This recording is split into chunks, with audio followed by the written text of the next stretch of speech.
Hello, one and all. Jasper here, and as usual, I am here with DJ Fella. And if you can't tell by the title, we're going to be jumping in and talking about House of the Dragon Episode 5.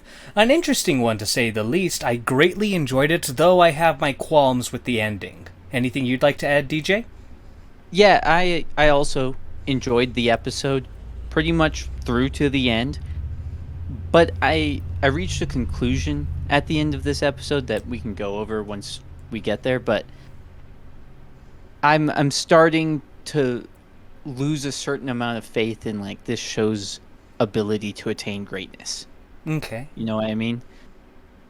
Like I feel like up till now I felt like the show has the potential to capture that same magic that Game of Thrones had in the early seasons, but I've started to lose faith. So, I'll be honest with you on this account. I never believed that this season was ever going to be able to achieve the original first few seasons of Game of Thrones. That might be generous. I might be overstating my feelings, but I did feel like the show had greatness in it. It had that potential, and I've realized this episode that it is never going to quite reach that. Mm-hmm. You're seeing the cracks, and you're worried that these cracks are going to kind of bring down the foundation? Well, I've been seeing the cracks the whole time, but it was just this time where I was like, oh, they're never going to fix all these cracks. But with that all squared away, shall we jump into the episode? Yes, sir. Alright. So, the episode opens up in the Vale, where we finally get to see the famous bronze bitch, Lady Rhea. And so she's wearing some, like, weird armor. Is that because she's the bronze bitch? So, House Royce is an interesting kind of family. They actually used to be the kings of the Vale long time ago, but the Arryns showed up and kicked them out, so then they're in charge. But House Royce is still a very powerful and influential family. Their kind of whole shtick, though, and if I remember correctly, is like the head of House Royce, or at least like the family, owns a very nice kind of ancient bronze set of armor. And so I think they're kind of taking that aesthetic and applying it to, like, they seem to be putting bronze plates and whatnot onto a kind of leather garb. Yeah.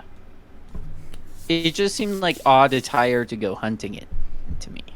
I don't know. I mean, like, it's obviously not the best for warfare and whatnot, but it does seem like maybe over-reliant if you expect to just be hunting. Like, unless you're expecting... Well, who knows? Well, are boars dangerous? I was going to say hunting could be very dangerous, but we're seeing mixed results on that account. Yeah, boars will be dangerous, but that's 700 years later. Right now, boars are perfectly safe. Mm-hmm.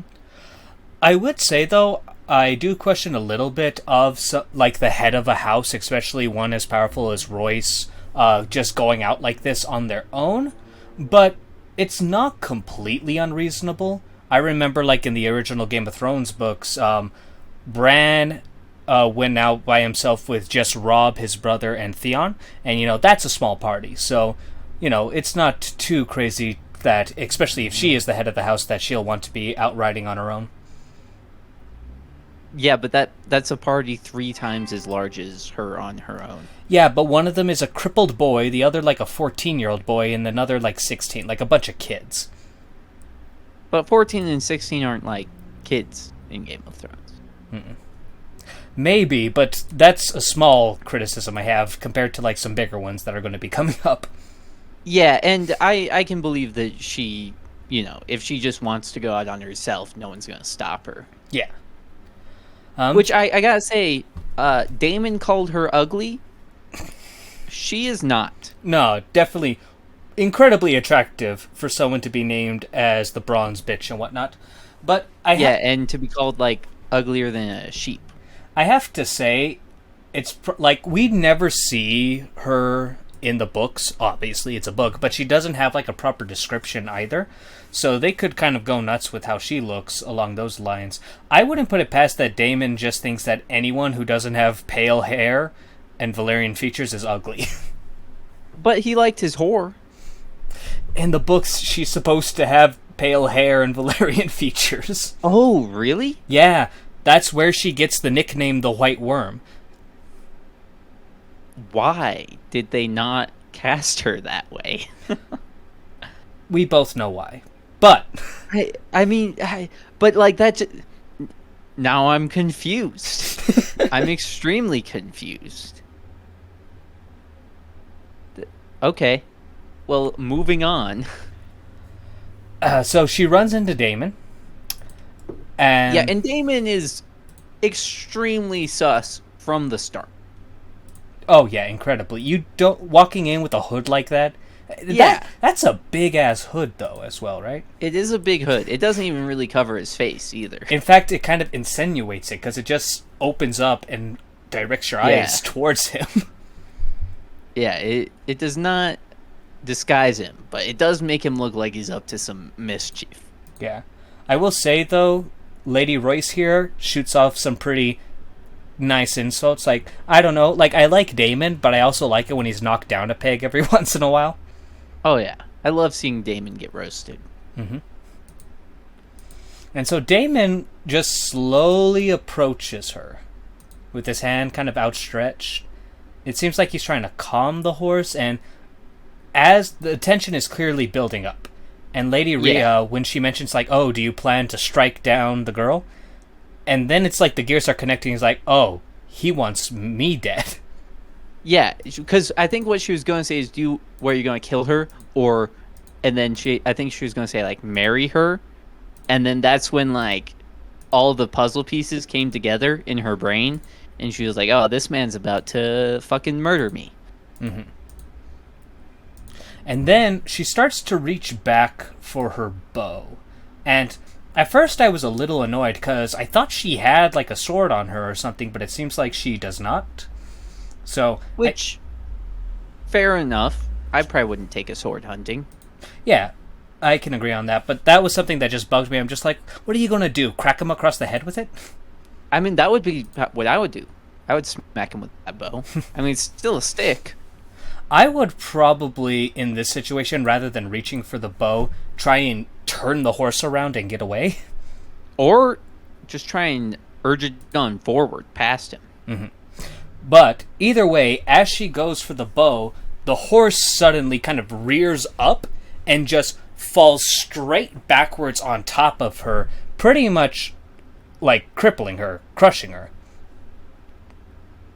Yeah, which I hadn't thought about much, but that's a little bit odd for a horse to do, I think. So, when I saw this, I had my issues. I was just like, what the fuck? Like, if the horse had, like, reared up and she fell off, maybe. But the horse rearing up and then just tumbling backwards seemed a bit iffy. I've heard about horses rolling. Mm-hmm. Where, like, someone's on their back and they don't want them to be. They'll, like, lay down and roll. Mm-hmm. But what the horse did is, like, I don't know. I assume that's, like, suicide for a horse. They're way too big to do something like that and not seriously injure themselves. So that's, I mean, like, I don't know. I've been to a rodeo or two, and I've never seen a horse fucking buck itself all the way back. Mm-hmm. And I was going to say, like, what really caused it? Because it doesn't seem like Damon was doing anything. Yeah, he was just holding his hand out. He doesn't, like, stab it or anything. And also, if you notice, when the horse, like, rears up suddenly, Damon seems to, like, be reaching for the... What's the word I'm looking for? Reins. The reins. It seems almost like he's trying to help her, like, stop the horse or something, but maybe he's actually pushing the horse over, which, if he's trying to save her, that seems a little inconsistent. And if he's pushing the horse, I don't know if it works like that. Yeah, the Damon isn't the mountain. If the mountain was pushing the horse, then I could be like, okay, he's the mountain, you know? But he's Damon. He's a little bitty old doctor. The one thing, though, that I saw, kind of like watching other people's takes on that, is someone made the argument that what was probably kind of setting the horse off was the smell of dragon on him. Maybe so. And if that is what the writers intended, I think that's like pretty clever. I still don't know if I completely buy this whole kind of scene. It seems like this assassination attempt was a lot of kind of dumb luck. Yeah, especially considering he didn't bring a weapon At to all. his assassination attempt. Mm-hmm. Yeah, he doesn't have Dark Sister on him at all, does he? Yeah. And so after she's laying on the ground, crippled now, and Damon like steps on her bracer. Yeah, really gently as well. Yeah, like he doesn't step on it that hard. They added in like a rubber kind of sound, where like. Yeah. And then he stops stepping. Like why did he do that? Why did he step on her bracer? Yeah. Kudos to Lady Royce here for not screaming bloody murder.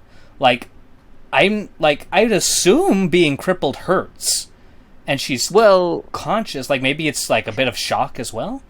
Maybe when her spine broke as the horse, fell on top of her, she lost all feeling, so it doesn't hurt anymore. I mean, I feel like you're saying that as a joke, but I don't know.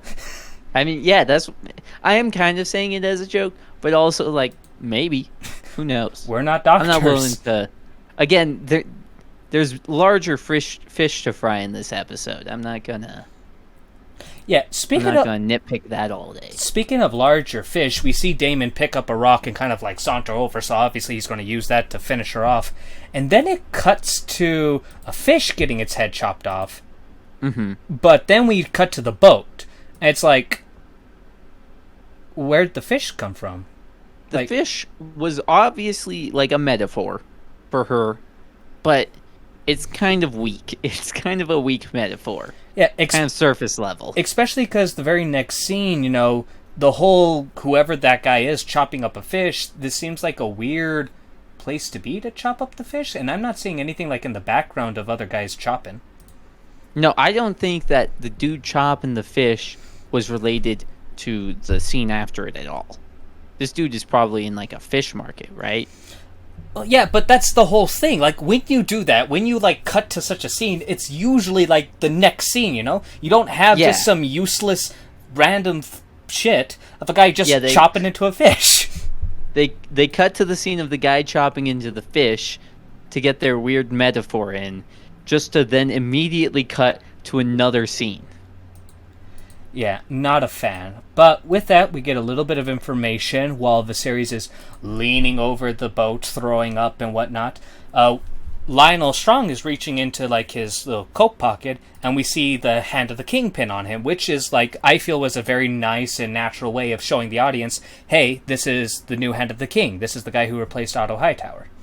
I agree. I took basically that exact same note. I think they did a really good job of subtly showing us that he has the pin on his, shirt now. I will say I don't know that, focusing on it at all was necessary. But I think they went about it really well. And this also adds to the fact that obviously anybody can get seasick even if they're in perfect health, but this is the start of the episode kind of showing the king's health is really failing now. Yeah. So we continue on. We see Rhaenyra kind of looking over the boat, kind of looking back at Kristen Cole as they're sailing to Driftmark. I don't think there's a whole lot we need to delve deep into, because the very next scene is actually, I think, my favorite in the show. It's in King's Landing. Not the show, sorry, the episode. I mean, I wouldn't even question favorite in the show. It's up there for sure. I'll have to like think about it like once the show's done and I kind of have like a quick rewatch. I mean, depending how it ends, I might not want to, but and then I can kind of pick my favorite scenes. But yeah, it's a good scene for sure though. Yeah.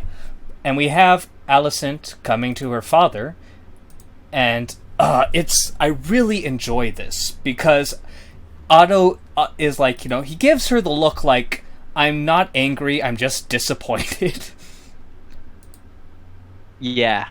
Though he's still a little angry. He seems pretty angry, I'll be honest. Mm-hmm. Definitely disappointed as well, but also very angry. Mm-hmm. So it's really great. We have the kind of back and forth where Otto's like, you chose Rhaenyra over me, and she says, I was defending Rhaenyra. I believe her. Your informants are wrong. And right when like Otto like kind of looks her dead in the eyes and says that war is coming, and the only way to avoid it is if Rhaenyra takes, and the only like two ways to avoid it is like if Rhaenyra takes the throne and kills all your children, or if we get Aegon on the throne. Mm-hmm. And it's definitely a wonderful scene. Like, they've changed Alicent Hightower a lot from the book, but I think it's for the better in this entire situation. She's very sympathetic, and now with this kind of new juxtaposition of the whole situation, it makes the inevitable confrontation between the two former friends, it's just going to hit so much more, and I love it. Yeah, and this scene is the start of Alicent being a player and not just a pawn. Mm-hmm. She's now cut loose from her daddy's titty. She's no longer suckling off of her daddy. And now she can begin, doing her own schemes. She's now got to forge her own path. And I think, like, after that really harsh talk, Otto giving, the firm talk to Alicent, he then, like, embraces her. And it's like, I remember when I said, Otto Hightower's motivation is, like, 75% greed, 25%, honestly thinking he's doing what's right. I think this in particular, I don't know if it changes it in particular, but it like makes me want to add a new thing. Like 25% chance he thinks Aegon would be the better choice, 50% greed, but then 25% wanting to keep his family safe. Yeah, this definitely puts Otto's motivations more into context. I think initially, like if we go all the way back to episode 1, when he sent Alicent to comfort the king, that's pure greed. That's him wanting his bloodline to be royalty. Mm-hmm. But at this point, whether he obviously knew this was going to be, or at least a possibility, with Rhaenyra being named heir, but he definitely is at least has calculated far enough ahead that he can use this to manipulate Alicent, right? Mm-hmm. So even if he doesn't necessarily care about, whether his grandchildren die, which I think he does. I think he does care some. It is a perfect way to manipulate Alicent. Like, now that it's life or death for her children, she has no choice but to basically do exactly what he wants. Mm-hmm.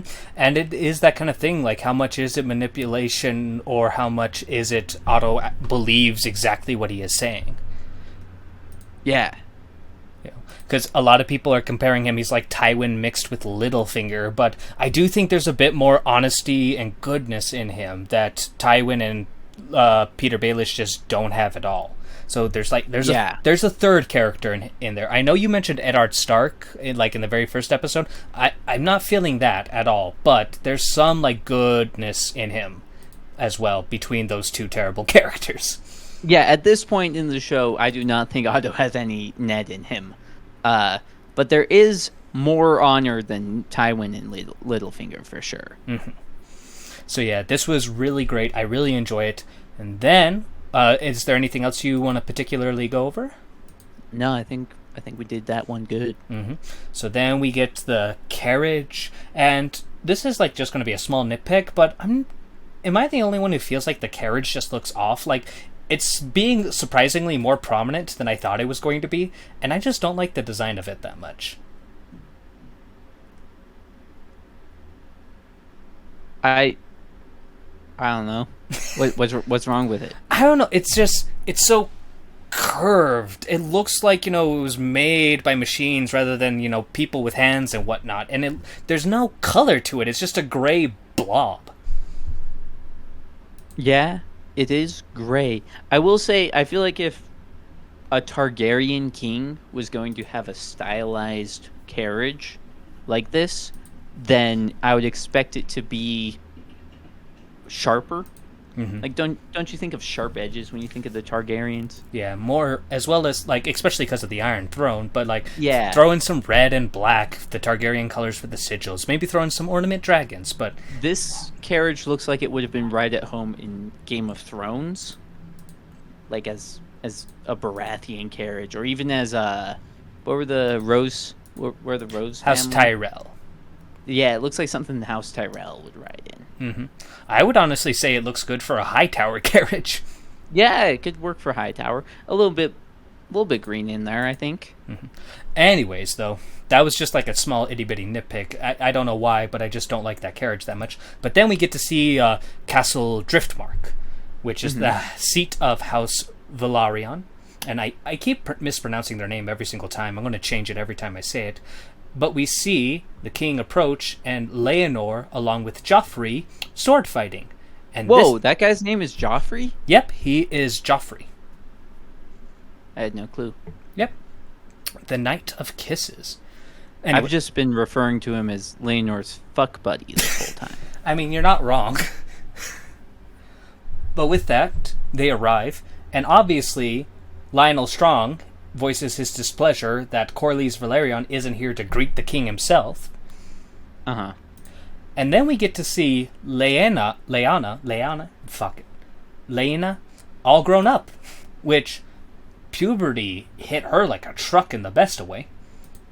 It's a little bit odd that she is the only character that has received a new actor so far. Or an actress, I guess. Like, everyone else is the same. Like, I understand the limits of, live action.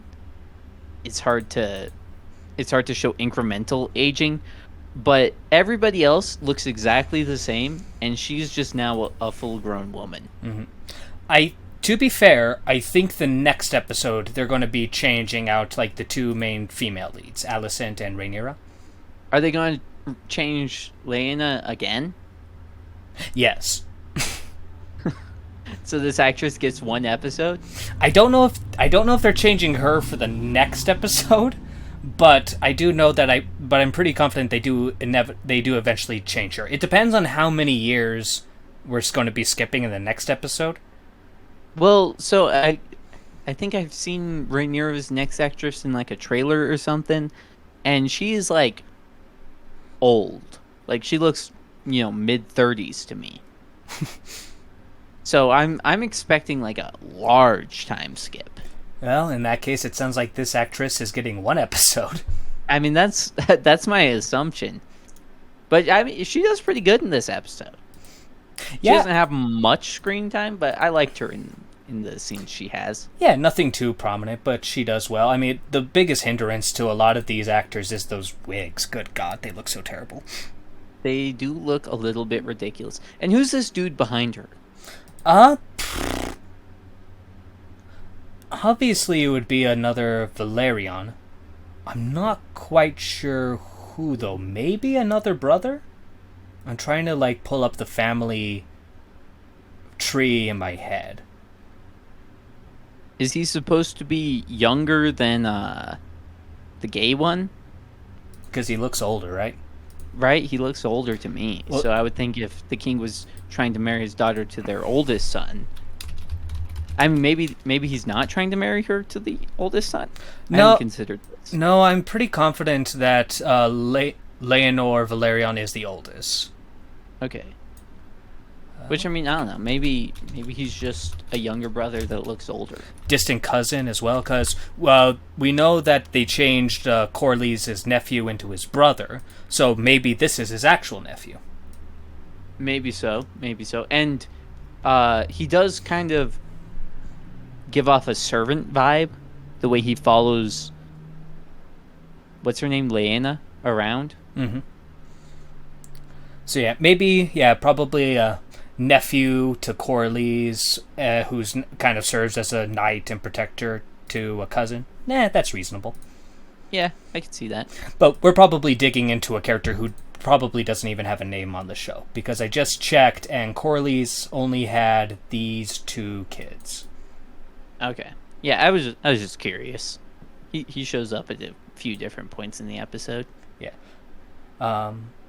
Oh, well, let me rephrase myself in case the bigger fans attack me, but he is rumored to have two bastards. I don't know how big of... They may play a bigger part here, but we'll see. But yeah, he only has two legitimate kids.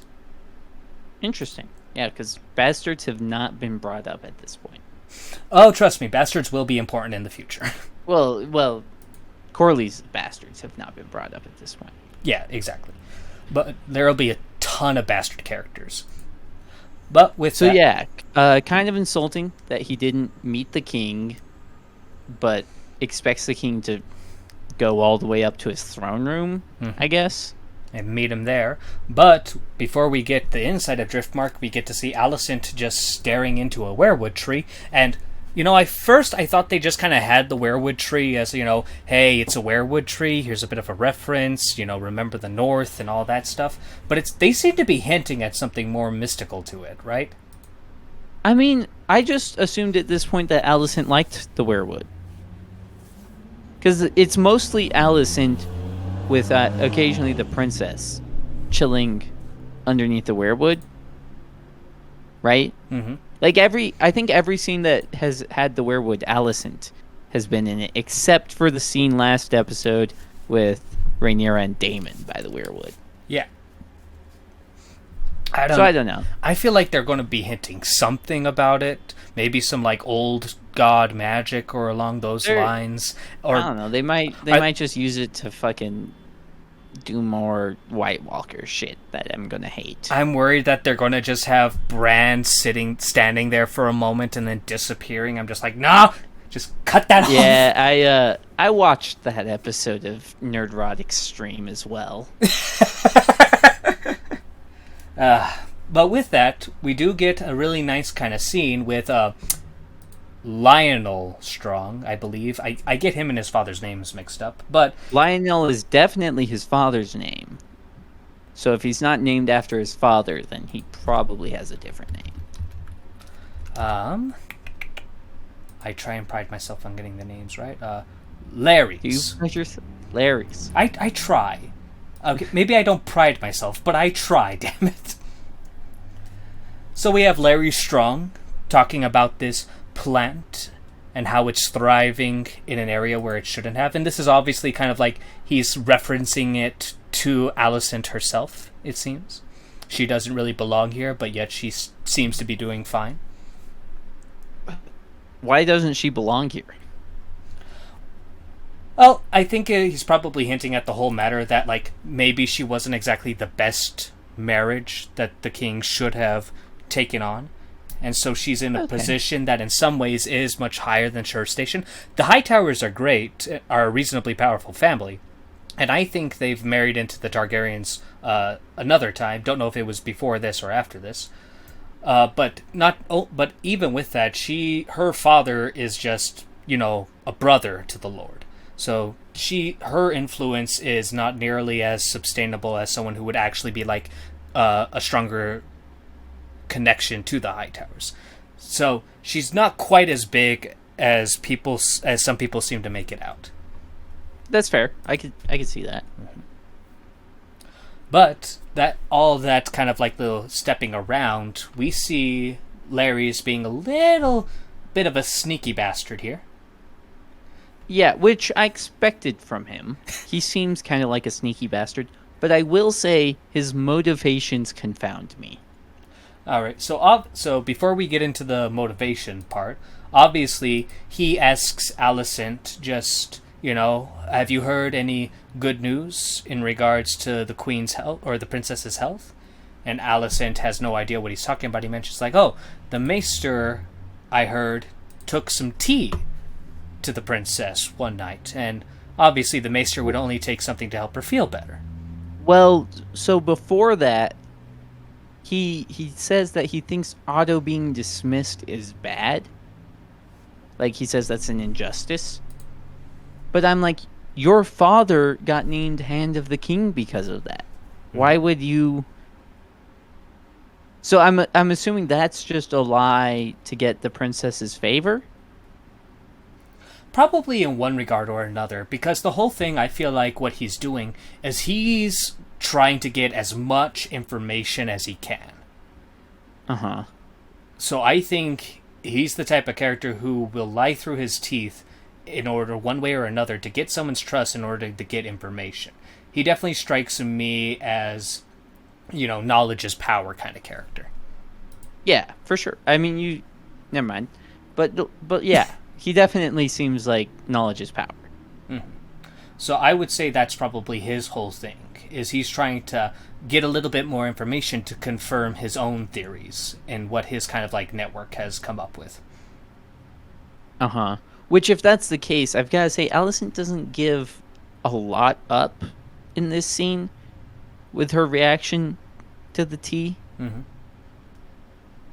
She confirms to him that the princess isn't sick, but she certainly doesn't outright say that the princess has been sleeping around. Yeah. So, another thing is, it's possible that the strong boy here already kind of knows this information and is passing it along to her in order to get some sort of like opportunity for himself or his family, perhaps? Maybe so. One thing I found kind of odd is Alicent seems to take the news of Rhaenyra receiving tea from the Grand Maester as like confirmation that she slept with Daemon, but Alicent already knows that the king didn't fully trust or believe Rhaenyra, so of course he's going to have the Grand Maester bring her some Plan B. Mm-hmm. So I feel like this shouldn't really be all that shocking of news to Alicent. Well, maybe it's not like the princess requested it. If the princess requested it, that would be informative. Mm-hmm. But the king sending her something doesn't really mean anything. Well, maybe this is in a way confirming that Rhaenyra actually did take the tea, because we don't ever see her drink it, but maybe because it's not mentioned or brought up that she refused or turned it back or one way or another, if Rhaenyra did take it, or, nobody knows whether she took it or not, by her not refusing it, maybe Alicent is like, why would she take it if she told me the truth? But I don't think we can take it as confirmation, because the Grand Maester sets it down, basically tells her what it is, and then leaves. So there's no witnesses or any way to know whether Rhaenyra took it, and she didn't even really have an opportunity to decline it. But also, we have to remember that this scene takes place not long after her whole, or I would assume it didn't take place long after her conversation with Otto, who personally just kind of like changed everything else up for her and put it into perspective that, she took Rhaenyra's side over his own. She trusts her word over his and his own kind of network's situation. And with this new outlook, as well as him saying, if she takes the throne, then your children will have to die, maybe she's second-guessing herself. And Larry's kind of bringing this up is just like adding more pressure on her to figure this whole thing out. I would say she's definitely second-guessing herself at the start of this scene, but I'm not convinced that Larry's insight, Larry's little gossip, it would have any impact. Mm-hmm. Yeah, that's true. I think this scene more so is kind of a setup for Larry's, because we've seen one other scene from him, and it wasn't exactly that great. I think it was, when he sat and ate a cookie. Yeah, he sits next to women, which kind of showed him as like a guy who will sit and, listen to the gossip, try and glean some information. Yeah. But, yeah, definitely didn't, set him up as a big player or as a huge schemer. Yeah. Like this scene definitely makes it seem like he's going to be pulling some strings in the future. Yeah, so maybe this is more along the lines of setting him up as a character who has a lot of eyes everywhere around, who's well informed about all things. Because it's not just him. His brother also gets a little bit of a moment in this episode. Yeah, I mean, I would agree that that's the intention of the scene. I still don't buy Allison's reaction during that scene. Uh, Not not a huge deal. I would still consider this, more towards nitpicking, but that's just my feelings at the end of the scene. yeah, and that's perfectly fair. So, with that, we're walking through Driftmark, and the king and his hand go in to see Corlys. They close the door, and Rhaenyra and her cousin, Lyanna, fuck me.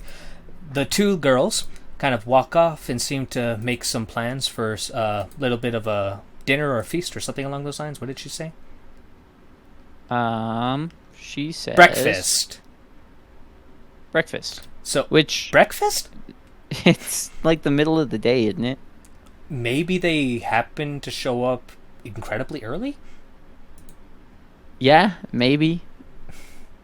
Maybe it's... I mean, it's a cloudy day, so it's hard to say where the sun is. Let's assume she said brunch. That's a bit better, and move on. Sure. Alright. So we get to see Corlys sitting on his own kind of throne to be greeted by the king, which the balls... I guess Corlys does have the power and influence where he can kind of just do whatever the fuck he wants. He can, but so that was my question: is him sitting on his throne when the king comes into his room kind of disrespectful? Yeah, I mean, probably the more disrespectful thing isn't so much him sitting on the throne, but more so him not being there to greet the king when he shows up and sitting on the throne as the king walks up. Yeah. Corlys definitely seems to be putting up the situation of, this is my house. Yeah, he definitely seems to be kind of... Well, I mean, even later on he confesses that he's pushing the king, seeing how far he can make him go. Which is an interesting strategy, to say the least. Right. All right. But he does get off, walks on over, and takes a knee to the king, so he's not entirely crazy or disrespectful. Yeah, he does still do the bare minimum. And then we get to see the queen who never was, and she's looking peppy and cheerful. And she, when he takes Viserys' hand, notices how two of the fingers don't seem to be curling, if I'm not mistaken. Or either way, she seems to notice the guy's missing something. Yeah, she definitely notices something is wrong. I'm assuming it's the missing fingers. Mm-hmm. And this scene is definitely the first time where we see how sick Viserys is at this point. Mm-hmm. And then we get Corlys kind of like addressing Lionel, thinking like, no man better suited to be the hand of the king. Which, I don't know, when I heard that, I couldn't help but think in my head, like, except for you, huh, Corlys? Except for you? Right. But I think he's right. Like, whenever the king was dismissing Otto in the last episode, I was kind of thinking about who the next hand would be. I was like, Lionel makes the most sense. Mm-hmm. Like, Lionel has been nothing but based this entire time. Yeah. Everything he says just makes perfect sense. Yeah, he's just extremely right at all times. And eventually, I don't think there's anything too important in between. Like, Viserys compliments the castle and whatnot, but they eventually get down to business in talking about the marriage proposal. Whoa. There is one kind of important thing between that. They bring up the fact that Daimon's wife died. Mm-hmm. Yeah. Which I thought was a little bit odd. Like, why would Corlys have heard about her death before Viserys does? So, I could probably justify that somewhat, because when Lady Royce died, I'd imagine once her body was found one way or another, ravens would have been sent out as notifying everyone. With that said, like, obviously you'd notify the Vale, Aaron first, they're the bosses, people under the Royces would want to know. Then, maybe after that, the king... But it is a bit weird, like, I don't know why you would in particularly send a message to House Valerion about the situation, but with Viserys traveling on boat, it would make sense that the news would reach one way or another Corlys before it reached Viserys. Yeah, I could see that. Like, a raven probably got sent to King's Landing, but Viserys isn't there to receive it. Yeah, it would have to be a pretty narrow situation, because I'd imagine it wouldn't even take a day to sail from King's Landing to Driftmark here. Are they that close? They're pretty damn close. Where is Driftmark? Here, let me see if I can pull up a map for you.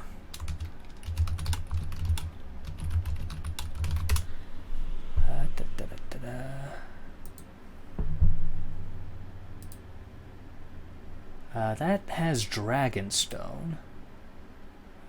There we go. So, I'm sending you an image over Discord.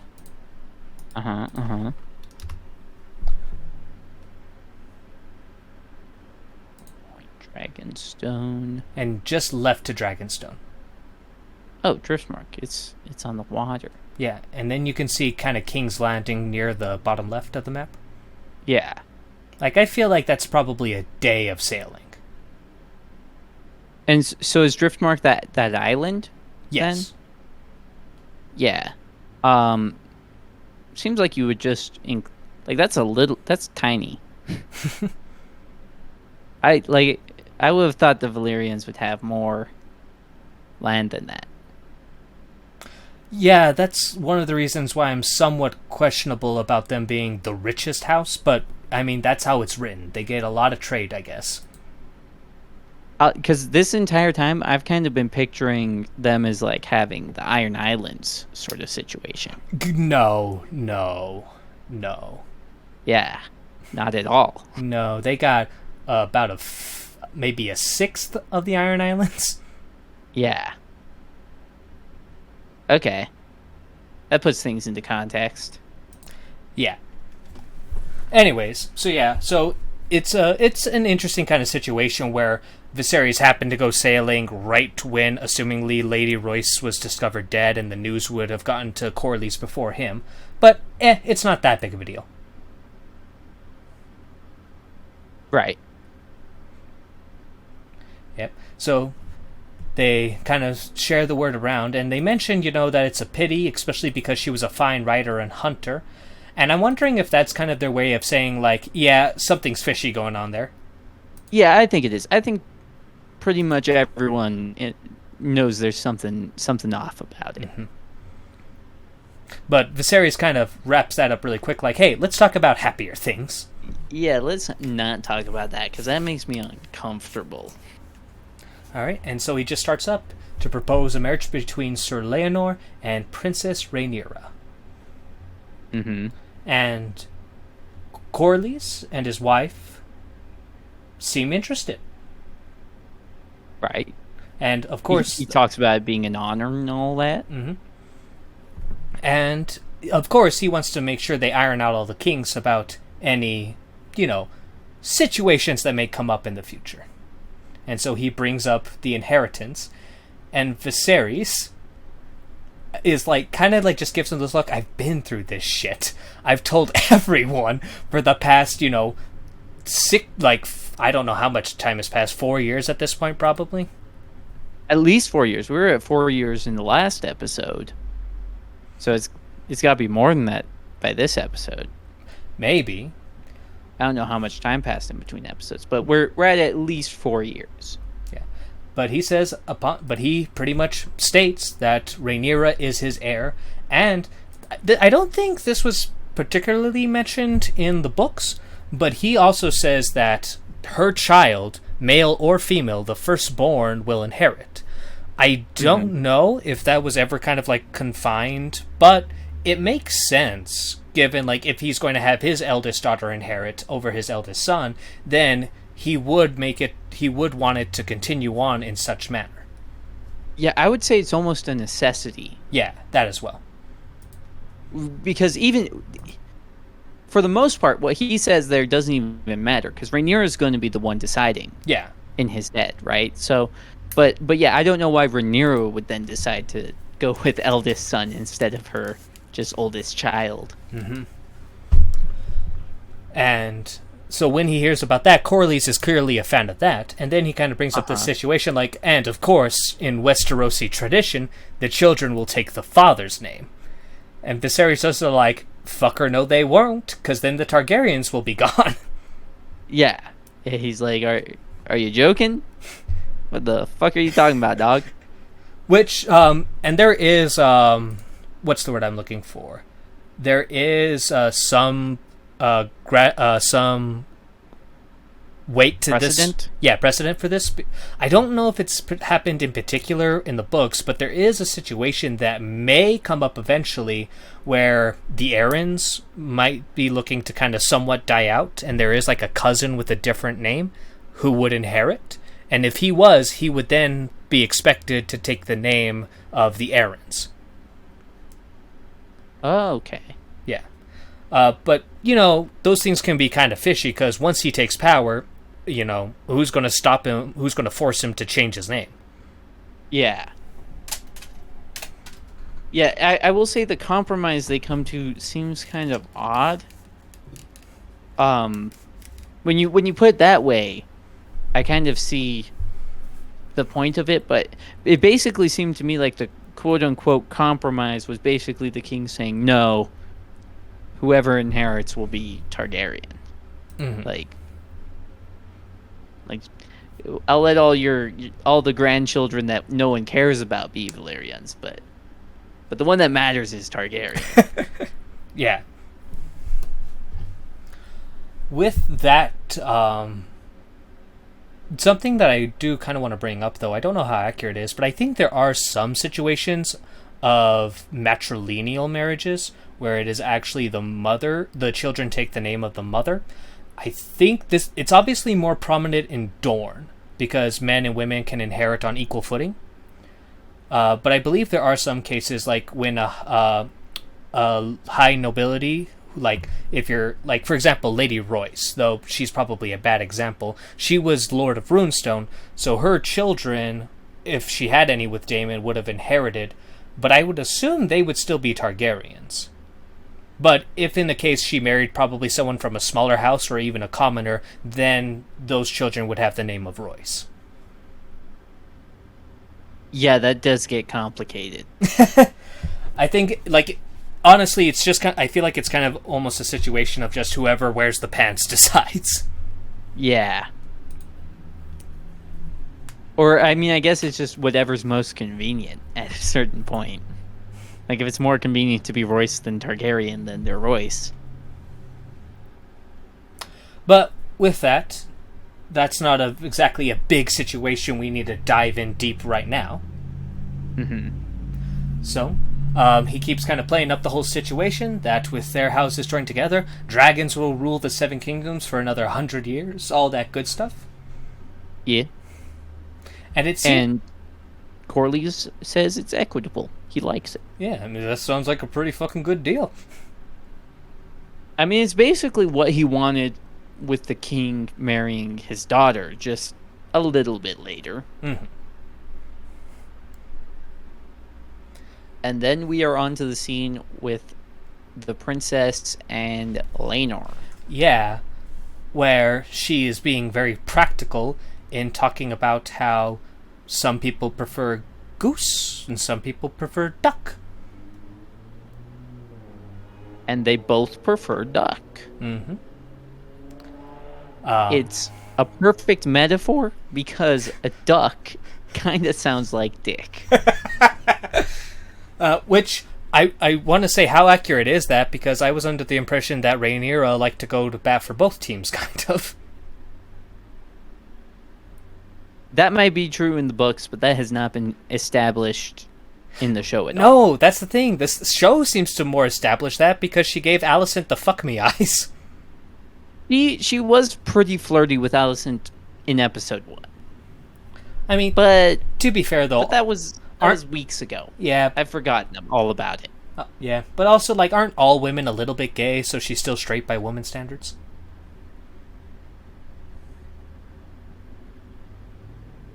No comment. Continuing on, though, she pretty much sets up the situation where, you can enjoy your bed buddy, and I'll enjoy my bed buddies. That matters. She wants an open marriage. Yeah, all that matters is that you eventually like get one legitimate Valerian kid inside me. Yeah. Which they both seem to like. Yep. Whether that actually happens, no comment. But we then jump right back over to Corley's, who is looking at the crab feeder mask. Is that what he's looking at? Oh, you're right. He is looking at the crab feeder mask. Yeah. So I guess thought Damon would have right. kept that. Me too. If anyone was gonna. So in this kind of situation, when he's talking with his wife, we realize that she isn't so super keen on the situation. Yeah, she doesn't seem morally opposed to it, but she seems very practically opposed to it. Yeah. Like, she has experienced what men can be like when a woman is about to take the throne firsthand, and so she's like, I don't want my son to get caught up in a war because Viserys is in freaking La La Land thinking his daughter's gonna have a peaceful transition of power. Mm-hmm. She does also make the comment that she's kind of like accepted, what happened to her, how she wasn't chosen, and now she's over it. Which, I just like to say, like, all scenes before this have painted the exact opposite picture. Yeah, I mean, I would say that's just straight up a lie. she's just lying there. To herself or to Corley's or both? Both.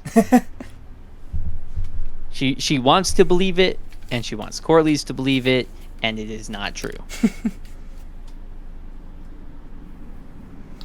But it's a fairly nice scene where we see like a little bit of Corley's motivation is not just to have his blood on the Iron Throne, but to also like, in a way, redo the Great Council that happened so long ago that took her right away. Yeah, it does seem like he genuinely feels like that was an injustice. Although, again, his motivations can be questioned. Would he have thought it was an injustice if he wasn't married to her? If he wasn't married to her, he probably would have thought, yeah, fucking put a dude on the throne, right? I mean, either or, but that's going into alternative universes, one way or the other. And it's not going into alternative universes. I'm just questioning his motives. Alright, but with that, we take a break from the loving husband and wife, and we get to the two boyfriends. And so I'm going to say this. Leonor here, and even the previous scene when he's talking to Rhaenyra, he's the worst actor on this show. Yeah, he's not very convincing. He's so monotone, and there's like no inflection. It's like Joffrey is doing so much better. Yeah, which, to be fair, in this scene, he's just kind of pouting. He's being a little pouty until, the end. But I will say, like, them play wrestling, like, what the fuck are they doing? It was interesting, to say the least. Yeah, no, I found the whole scene kind of awkward. Like, I feel like they didn't have much chemistry. I thought Joffrey did well. I just think that Leonor here was not holding up his weight. And I gave him a little bit of a pass in the previous episode he was in, where he was all like, and what have you been other than the master of complaints? And it's just like, okay, it was one scene, maybe they didn't have time to do a retake, but this is not giving me any confidence in any future scenes that he may have. Well, I will say there's probably a good chance this is the last episode he's in, so there you go. I don't know. Oh, that's right. Are they going to change the actor? Oh, please, God, let them change the actor. I mean, I would assume so. There are very few characters on the show that they can do a large time skip, like I think they're gonna, and not have to change the actor for. Yeah, it's mostly probably, most, like, Matt Smith is obviously going to be on for the entirety of the show, and, older characters So, will be the ones that stick around. Yeah, so that's a good point. I hope to God yes, please. It makes sense they would. Thank you for bringing it up. I now have so much more faith in the future. But enough about the terrible acting. This scene pretty much goes like, okay, yeah, obviously these guys are professional sword swallowers, and they seem like Joffrey's like happy about the situation. Like, hey, she's so willing and understanding. It's perfect. Yeah, I mean, it is, as far as people for Laenor to get married to, a queen who doesn't even really want to have sex with him and is willing to let him have sex with dudes, kind of perfect. Yeah, I mean, he can't ask for a better situation. Which, this also seems perfect for Rhaenyra until the next scene. Yeah, where Kristen Cole saunters up over to her and comes up with the brilliant idea that they should run away to Essos. Yeah, I mean, it's not a bad plan. I understand where he's coming from. Mm-hmm. But then the princess is like, no, even though I've done nothing but bitch about it for 4 episodes, I'm choosing duty over love. Mm-hmm.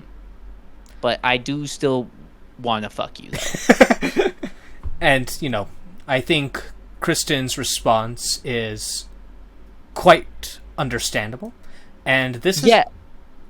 And this is the scene where I forgave their sex scene in the last episode. Like, I felt like when I was watching the last episode, I had my doubts about how they were going to handle, like, you know, that relationship. And this scene completely got rid of any doubts I had. They fucking nailed it. Mm-hmm. Not to mention, this is actually a big change from the books, and it's a change that I really, really like. How does it go down in the books? So in the books, there is like some talk about Rhaenyra and Kristen having some sort of like interest. However, it's very one-sided. One character I believe it's like Septon writes about how Kristen Cole was in love with Rhaenyra, and then Rhaenyra spurned him, and since then he was an enemy of hers. Whereas the dwarf mushroom mentions, that it was Rhaenyra who loved Kristen Cole, and he turned her down. But either way, after one of them turned the other down, Kristen became one of her biggest enemies. Oh, I mean, I would say that this is a valid interpretation of those.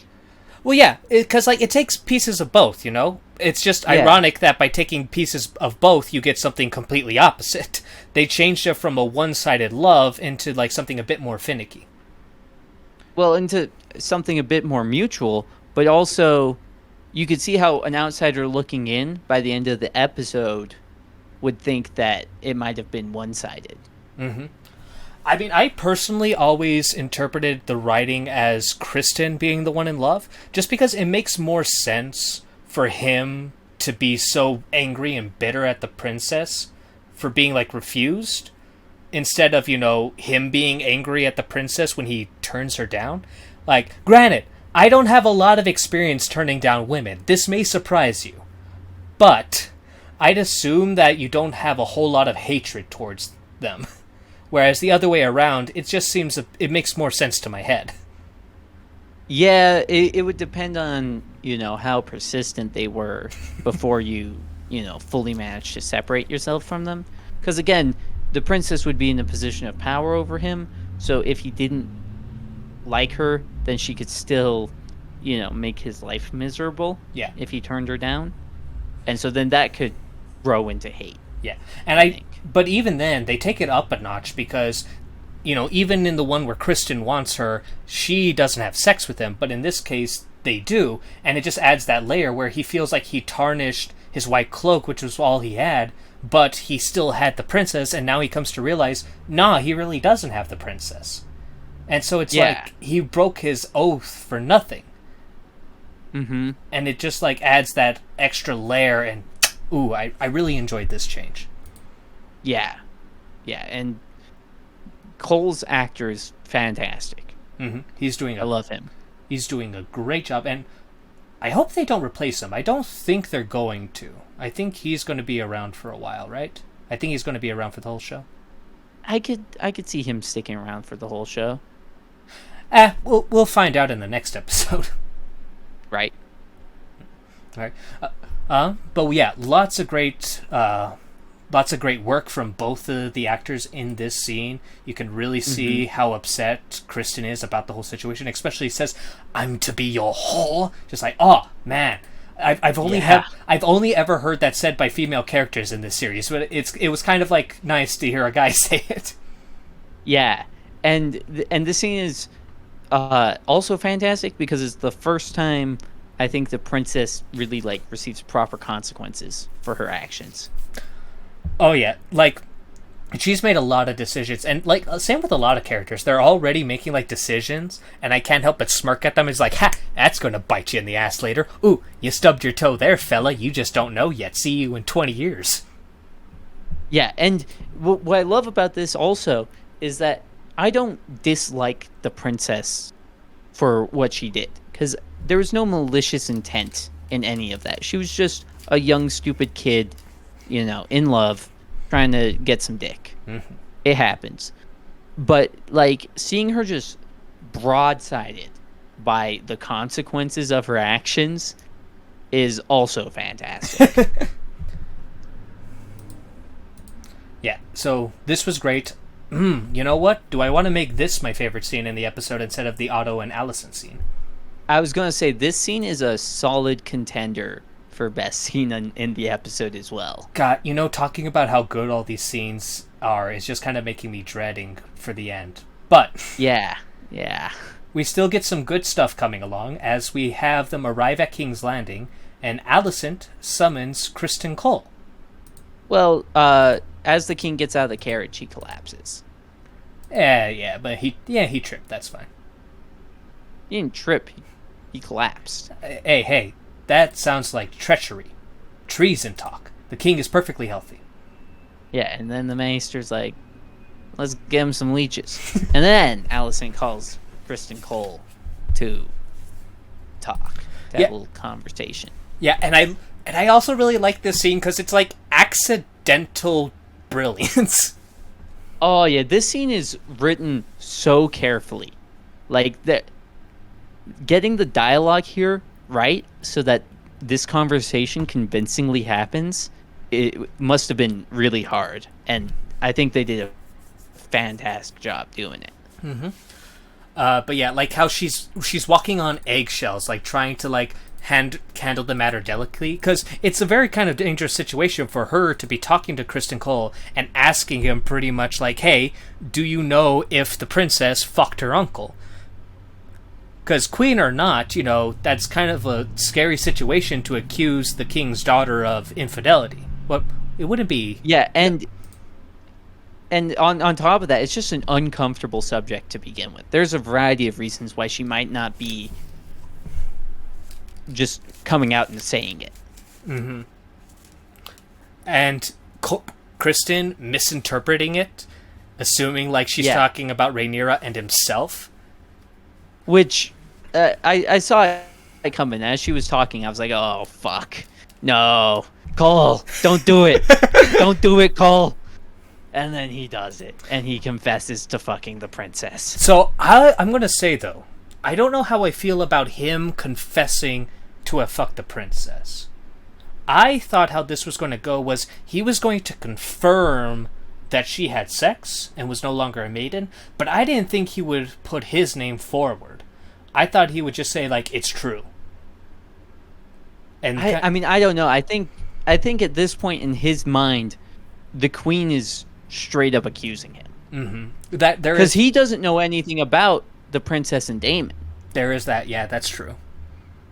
So to him, he's sitting there and he's being accused. He's being accused. He knows he's guilty. Like he's like, fuck it, I'm fucked. Might as well come Just clean. Please give me a merciful death. Don't geld me, please. Yeah. So yeah, you know what? With your new kind of outlook on it, I'm more accepting of it. This is a very kind of like interesting situation, and this whole situation works a lot better because of the character change they made to Alicent from the books, and yeah, this is great. Yeah, again, another scene that I would say is pretty top tier. It's great, but I think this is more solidly, like, not quite as good as the previous two. Maybe so. Maybe so, but I don't know. It's pretty good. It's good. I don't know. I just kind of prefer the other two a little bit more with the different kind of emotions they brought for me. And it's during these moments even on my rewatch where I was like, oh man, this show is really good. Mm-hmm. Let's see if that lasts. I'm crossing every appendage I can. Please. But eventually, we then get... obviously, Allison dismisses Kristen. He seems to be surprised that he's not being killed. Uh-huh. And then we get Viserys being treated by the maesters and whatnot. Which, sorry, if we could back up to that scene just for a moment longer. Mm-hmm. What do you think is going through Allison's head by the end of it? That lying whore. Yeah, because fucking... Obviously, the princess lied to her, said that she was still a maiden. But then also, now she thinks she fucked Daemon and Cole. Now it seems like the princess is just sleeping around with fucking whoever. Definitely. And in her eyes, this probably adds more credence to her, as well as others thinking that Rhaenyra probably isn't going to be that great of a ruler. Because, I mean, why trust someone who's very adulterous or has a lot of infidelity? Mm-hmm. Yeah. So, again, perfectly adding some more kind of turmoil and tearing the two former friends apart. Yeah, putting some more motivation in that sauce. Mm-hmm. And then we have Viserys being treated. And we have, like, the younger maester saying, like, hey, I got all this herbal stuff. Do you think we should try this? It might be more effective. And the old one's like, nah, leeches. Which I think this scene lends credibility to the Grand Maester conspiracy you mentioned. Mm-hmm. Like, the Grand Maester kind of seems like he's trying to kill the king right now. There's probably some truth to that. So, I mean, like, it's either the Grand Maester is incompetent or malicious. And I like the idea of him being malicious. That seems fun. Yep. The Grand Maester conspiracy is one that I've always kind of, like, heard about, but I never delved that much into it, just because, like, at the start of Game of Thrones, the original series, pretty much, like, the dragons and Targaryens are already ground. So, like, the Grand Maester conspiracy doesn't have a whole lot of relevance to the whole situation. But yeah. Here it's a little bit different, so I might have to dig in a little bit more to that whole theory and situation. Yeah, I mean, in my eyes, having read nothing about the Grand Maester conspiracy, just knowing that it exists, I'm taking this scene as, like, almost confirmation. Probably. One way or another. And so Viserys is looking worse for wear, and in the next episode, he's going to somehow look even worse. Yeah. I think I've seen, like, in photos online, like, he's going to have, like, half his face covered up. Ooh. Like in a mask or something. But then he asks Lionel, will I be remembered as a good king? Mm-hmm. He starts pondering his legacy. And all I'm saying is, on my list of all the kings of Westeros, I put him as the fourth worst only to an unworthy king who started a 5-generation-long war, a mad king who caused the entire extinction of the Targaryens, and a cruel king who killed his nephew and burnt the entire kingdom with Balerion. I don't think... I'm not going to remember him as a good king despite how much I like him. Yeah, he's a good guy, bad king. Which... this scene kind of shows to me how naive he truly is. Because I kind of thought he realized how risky naming Rhaenyra his heir was. But in this scene, he seems to think that he's going to be, like, forgotten as, like, an unimportant king that, nothing of significance happened. But I'm like, dude, You're naming a woman to be queen of First the Iron Throne. first time ever. And like this is going to have huge consequences. Do you not realize this? You are going to be one of the most consequential kings, for good or bad, mostly bad. Yeah. Like there's no way to know what your legacy will be. Like the way Rhaenyra handles things will decide that more than anything you do at this point. Mm-hmm. But you are going to have a legacy that people remember. But Lionel, he kind of comforts him, saying, like, hey, dude, your entire reign has been peaceful. You've been, like, continuing on the great King Jaehaerys' reign. And there's some truth to that. Like, it's only until Viserys dies is when shit hits the fan.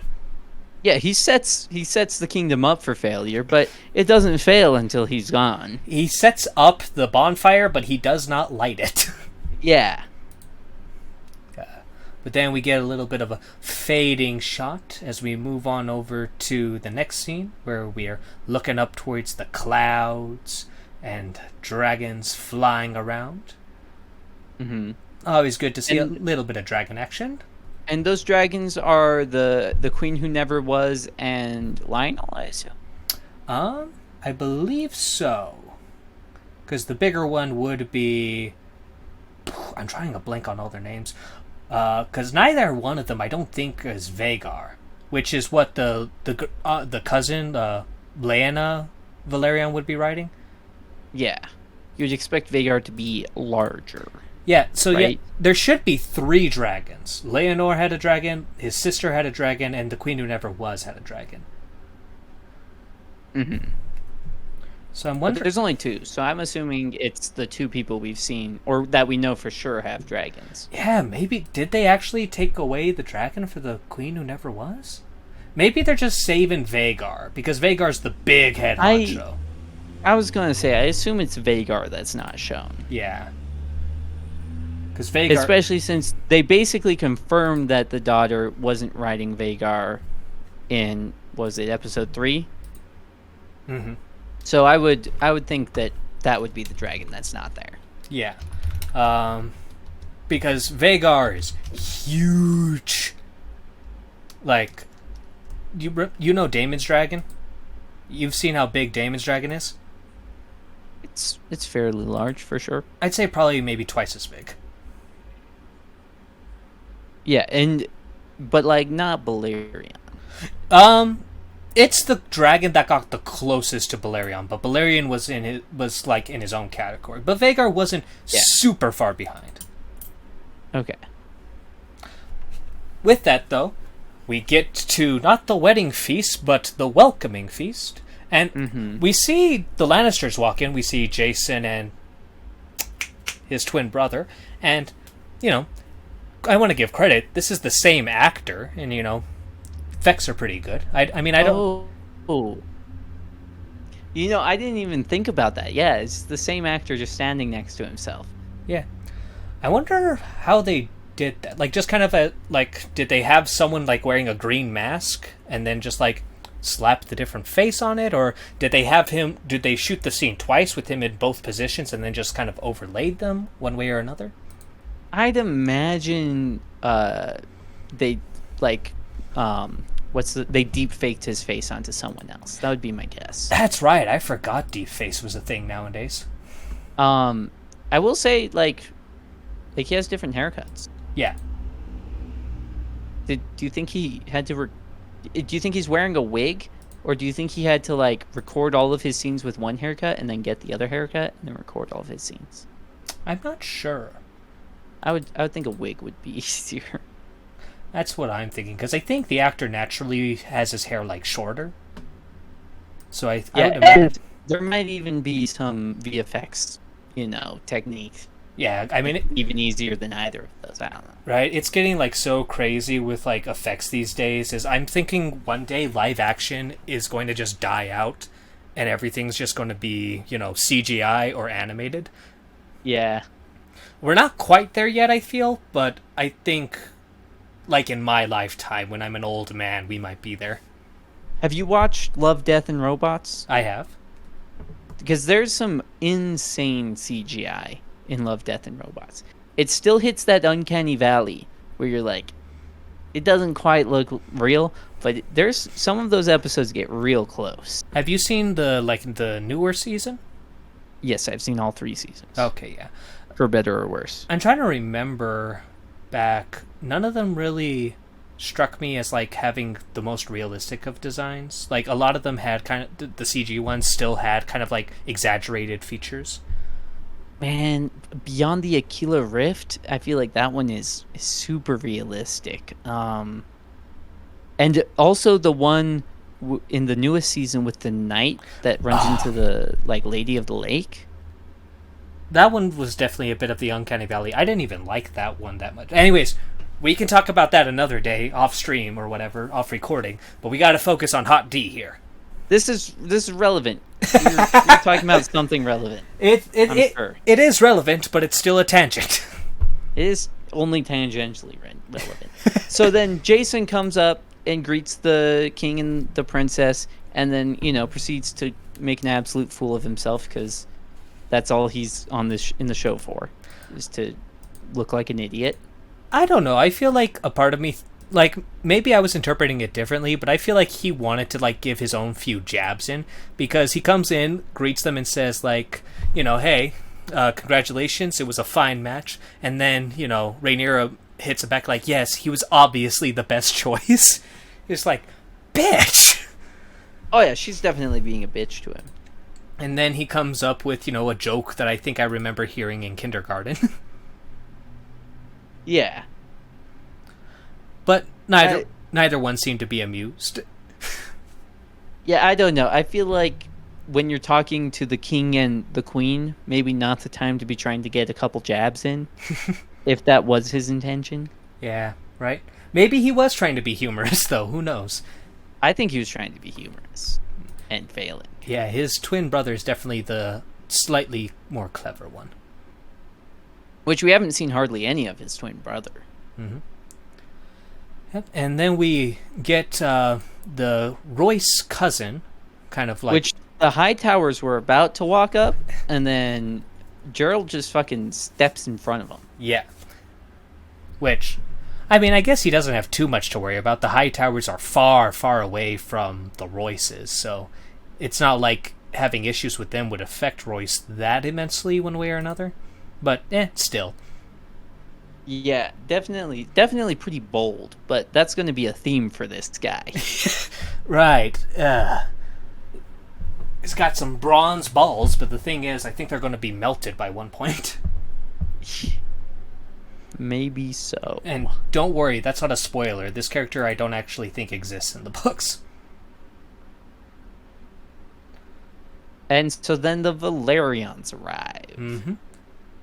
And everyone is mentioned, not just Corlys, but also the wife as well as the heir, but fuck the others. Yeah, fuck them kids. And aunts and cousins and uncles. But yeah, every kind of one walks in, and we actually see, like, and this one seemed kind of odd to me, so the Valerians are kind of like walking up, and then when like the rest of the family kind of bows to the king and princess, it's the Knight of Kisses who's like at the very front of everyone. Like, yeah. The fuck? This guy is just the boy toy of the heir. All these Valerians behind him should be in front and more prominent. Are those Valerians? But those are Valerians. I mean, they have to be. Yeah. They're black and they got the stupid white wigs. Yeah, yeah, you're right. That's weird. And this surprised me, Daemon shows up. Yeah, definitely, again, kind of bold. Mm-hmm. A lot of boldness in this episode towards the end. for better or worse. Yeah, and it's definitely like a precarious situation, because obviously Viserys didn't want him there. And this doesn't, like, if this was in the books, it wouldn't make a whole lot of sense for this to happen. But in the show's continuity, I can let it slide for the most part. Why wouldn't it make sense in the books? Well, in the books, Daemon is still on the Stepstones fighting the Triarchy and Dorne. He is also still married, as his wife wouldn't die until a year after this wedding. And Viserys and him have not made... what's the word? Not recompense, but what's the word I'm looking for? Reconciled. Have not reconciled yet. So there's like 3... Well, they haven't reconciled in the show. Yeah, but to be fair, the whole situation between the two seems to be a bit more on the down low. And to be fair, in the books, a lot of what's said, is again up to debate on what actually happened. Because as far as we know, they had like a falling out, but how serious it was, we don't know. Because some hints say that if Daemon ever showed back again, Viserys would have him executed. But that's just gossip and rumors. So I can't say for certain if it's strong enough to where Daemon wouldn't be allowed into King's Landing.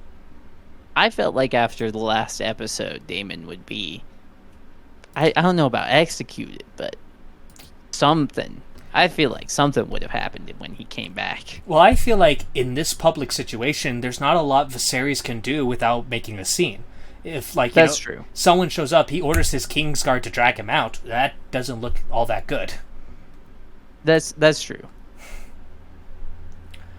In just like a little short time, like just with Daemon walking into the room, the tension builds up. Yeah. And so the king starts giving his speech. Mm-hmm. And then it's interrupted by the queen. Alicent Hightower in her green dress. And go ahead. Which a Gimpy, I don't remember his name, Lionel's son. He gives like a little piece of trivia. He's like, "Did you know that they use green when they're going to war?" And I'm like, "That's cool and all, but like all of the Hightowers there are wearing green." Yeah, but it's a darker green.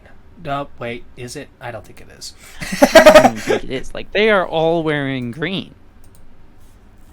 Yeah. Like, are they all fucking going to war? What's happening? Yeah, you got a point.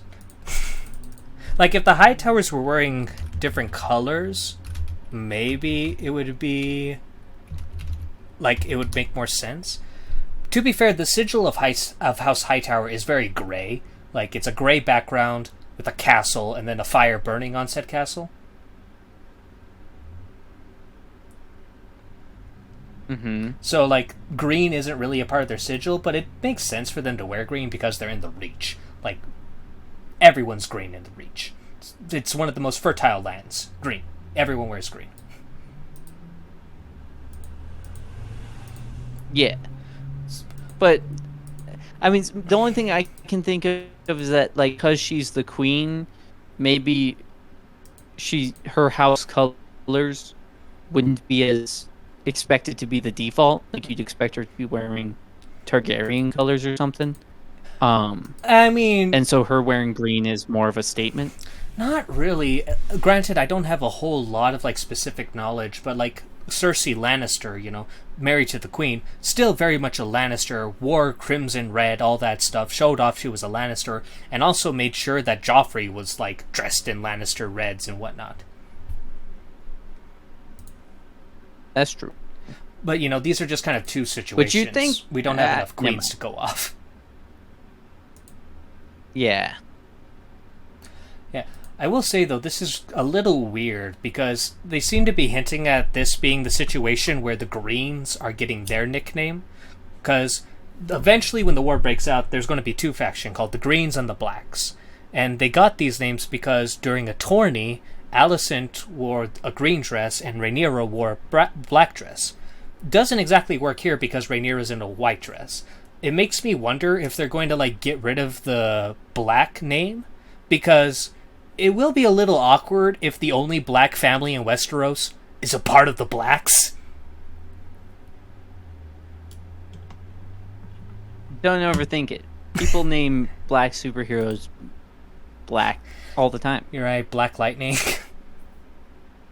Black Panther. You're right. Maybe so.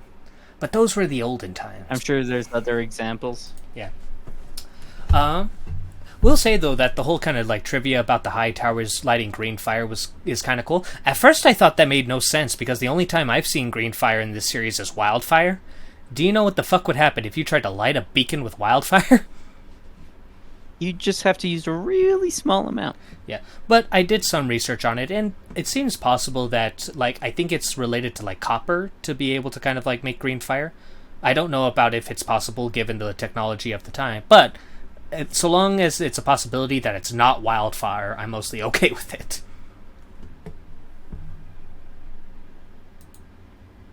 Yeah. Right? Beacon on the does glow. Yeah, you definitely can burn copper. Which, I mean, if they're they're clearly past the copper age as far as technology goes, so I would think they would be able to use copper to make some green fire. Yeah. Though I don't know if it's as easy as just throwing a lunk of copper in a fire. But enough about science. You have to like don't. powderize it.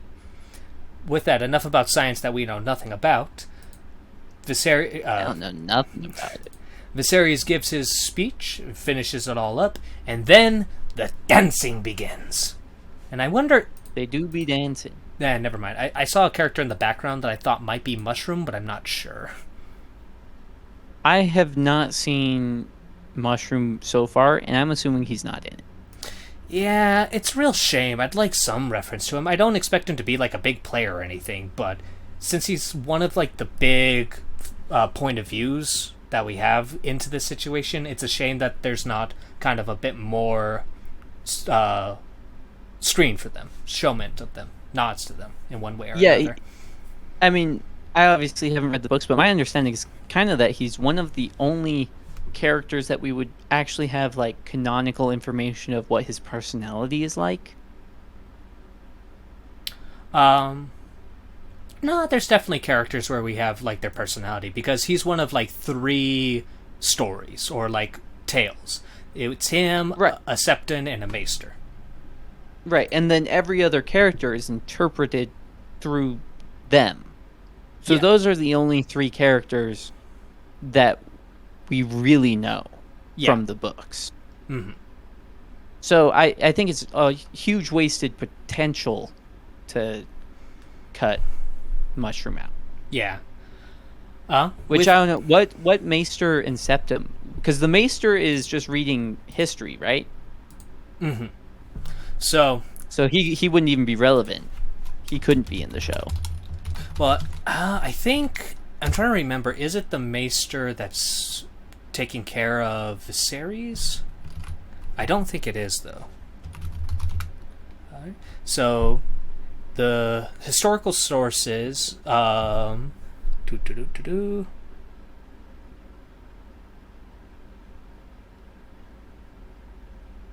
So yeah, one of the Grand Maesters did write about it, but I think it's the next Grand Maester.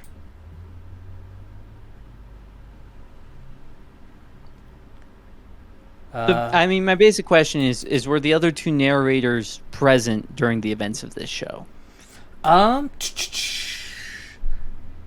to the same extent as Mushroom. Because I think the Grand Maester who writes about it, he just briefly served on the winner of this outcome's council. So he's kind of like writing everything down after the situation, whereas Mushroom was definitely around in a lot of these situations. Doesn't mean any of the shit he says is true. But, and then there was the Septon, who, being a Septon, I had imagine was most of his time in the Sept of Baelor, so he has less he's not quite as on-hand accounts. Okay.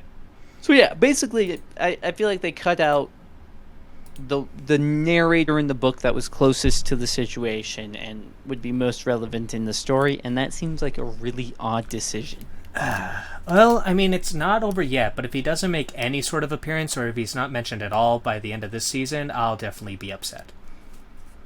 I mean, I don't see how you could get this far into the show and not have mentioned him or right. had him show up. Yeah, especially with this festivity, you'd want a dwarf dancing around, whipping his cock out and whatnot. Yeah, what are they called?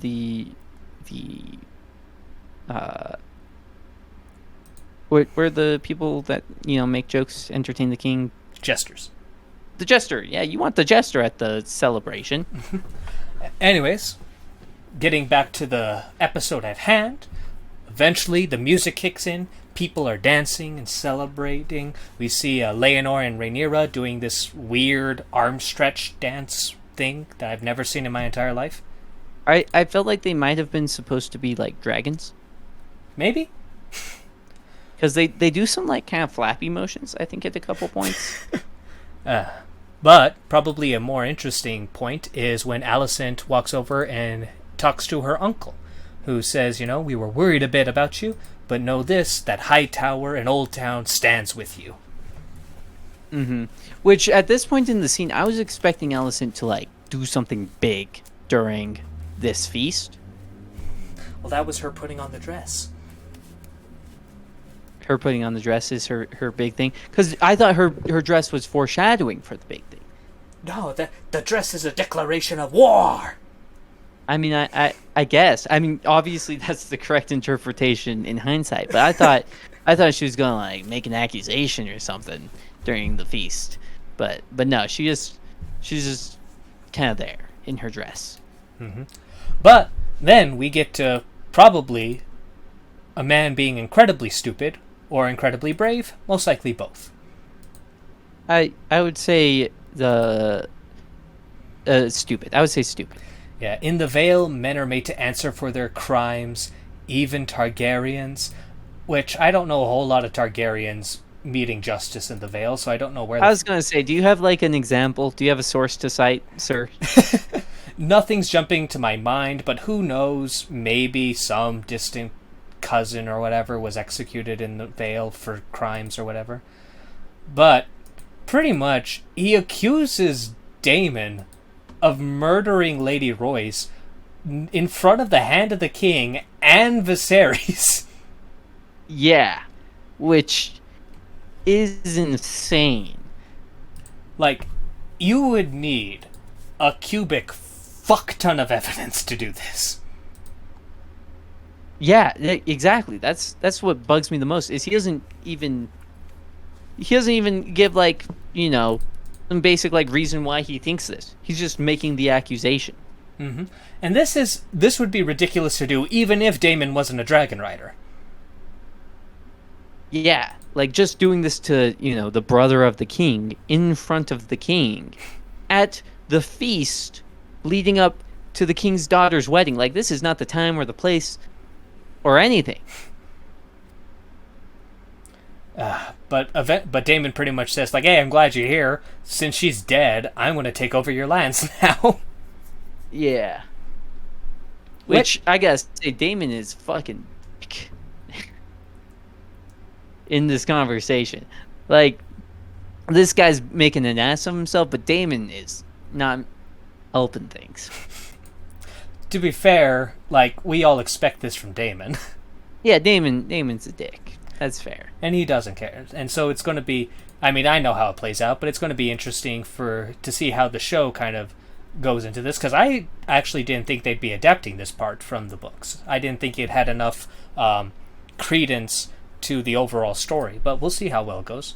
Well, given the time skip, it's probably just going to be mentioned what happened off screen then. Never mind.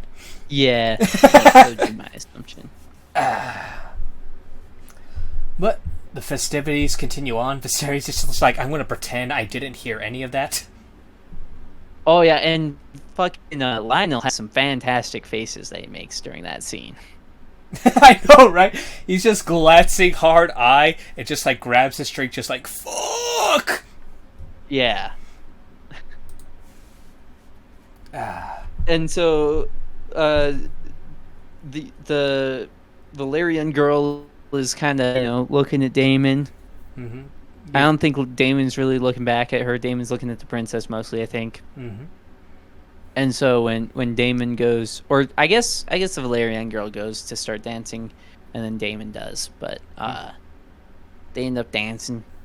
Mm-hmm.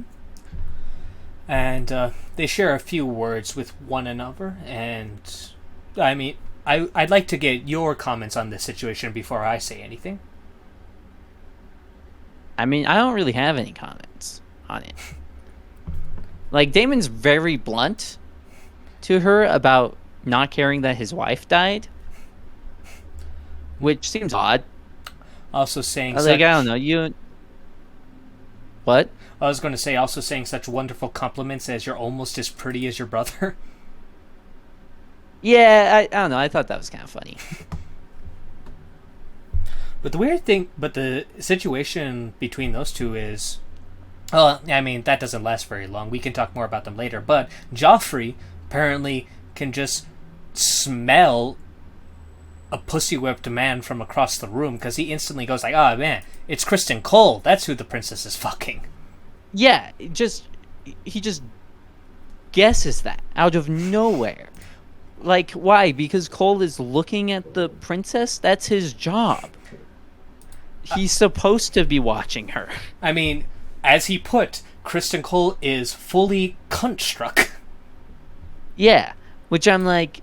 Which, if that was where he left it, if he told Laenor about it and left it there, I could forgive that. Like, okay, he has a suspicion. He let the, when the person he trusts in on his suspicion. Mm-hmm.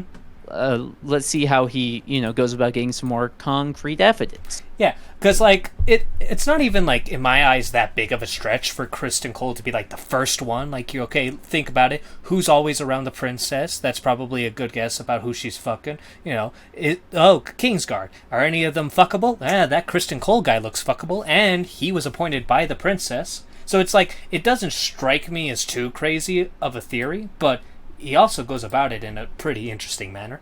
Well, yeah, but it's just a theory. Okay. Never mind. He doesn't know anything. He's got an idea in his head. And so, yeah, I would expect to see him, go about trying to get some concrete evidence from here. But what he does is he fucking goes up to Cole and says, hey, I'm fucking Laenor, and I think you're fucking... Or he doesn't even say anything. He's like, and you're fucking the princess. We should keep this secret together, bro. Yeah, and I don't know. I kind of go back and forth on this scene. Like, at first I thought he was, like, trying to be threatening. But on rewatching, it seems like he's not trying to intimidate or blackmail Kristen Cole. But maybe he kind of is? I don't know. I think, because they have, like, a mutual... secret, basically. Like, they both have kind of a related secret that needs to be kept. But there's a million reasons for him not to approach Cole. Like first and foremost, Cole is not relevant to him keeping his secret with Laenor. Cole does not know that he's fucking Laenor. Mm-hmm. So there's no reason for him to go tell Cole that. And then even if he's 100% sure that Cole and the princess are having sex, and he doesn't know Cole. Like, he walks up to Cole and starts talking to him like he knows exactly how Cole's going to react. But why would he do that? He has no clue how Cole is going to react. Cole is a stranger. Mm-hmm. And Joffrey... It's just... And Joffrey, status-wise, he's not that important, so he's, like, throwing his weight around against characters who outweigh him by 10 tons. Yeah, like you're talking to a Kingsguard right now, dog. Mm-hmm. And you're not just talking to a Kingsguard, you're accusing that Kingsguard of breaking his vows. Like, you are making some serious accusations extremely casually and with way too much goddamn confidence when you have no evidence other than he looks cunt struck. Mm-hmm. What the fuck are you doing? This doesn't make any sense. But with that, moving on to the next part, we get some more dancing, some shaking, but I feel like the next scene we want to talk about is when Daemon walks on over and starts dancing with Rhaenyra. Yes. Yep. And it seems like Viserys, I think it's supposed to kind of play like he kind of sees what's going on, but he's not sure, and he obviously doesn't want to set up the whole situation. And I like how they're talking like in the open, but it's in High Valyrian, which I would imagine like most people here wouldn't speak it. Yeah. So, like, that's great. Thank God they're doing it in High Valyrian and not English. Yeah, it's one of the first times that characters show any amount of discretion. Instead of just, talking about their great political freaking schemes in front of God and everybody. Mm-hmm. And they have a nice little kind of back and forth, and I actually really love Rhaenyra in this scene. So I was going to say, this is the second time we get Rhaenyra basically, like, calling Daemon out. And the first time, of course, being when she meets him at Dragonstone. And when she met him at Dragonstone, it felt premature. Like, I felt like she hadn't shown any reason for me to believe she had the ability to talk to Daemon like that convincingly. Mm-hmm. But now, this time, I feel like she has developed far enough. We've seen her be slightly more politically savvy in a few places. Like, I definitely bought it a lot more this time. Yeah, and she's very much just taunting Daemon, just like, go ahead, slay all the Kingsguard and take me away to Dragonstone and make me your wife. Just like, Yeah. And then it's fantastic. We see Daemon kind of grab her, and it looks like he's going to kiss her. And people get in the way, and Viserys is clearly, like, the glimpses he's getting, he's not happy with what he's seeing. Yeah. But he doesn't want to make a scene, presumably. And so a lot of things went through my head as far as what the fuck's going on. Like, the first thing is, like, did Daemon kiss her? And I immediately dismissed that. I was just like, no. That's what they want me to think. Everyone's reacting to that. Nah, something else is going on. And then I kind of see guards showing up. It's like, okay, there's a fight. Holy shit, is Kristen Cole attacking Daemon? That was what I thought was kind of going on with the situation until we see what's actually happening, where Kristen Cole is just beating the ever-loving piss out of Joffrey. Yeah, and freaking Laenor tries to get in there, and Cole just fucking bats him away. Yeah, so here's the thing. Nobody's stopping Cole. And I'm fine with that for the most part, because Cole is a member of the Kingsguard, It's kind of like, if you see a police officer, beating the shit out of someone. Like, I mean, granted, it's a little bit different for us in this more modern age, but it's that kind of same dynamic where, like, it's a security figure. You gotta, like, if you don't know what's going to happen, you kind of usually defer to them. But right when Laenor, the future king consort, comes in and shoves him, and then Kristen Cole bitch slaps him across the aisle. Someone probably should have done something. But no. Yeah, and I also went back and forth on, like, should someone be stopping Cole now?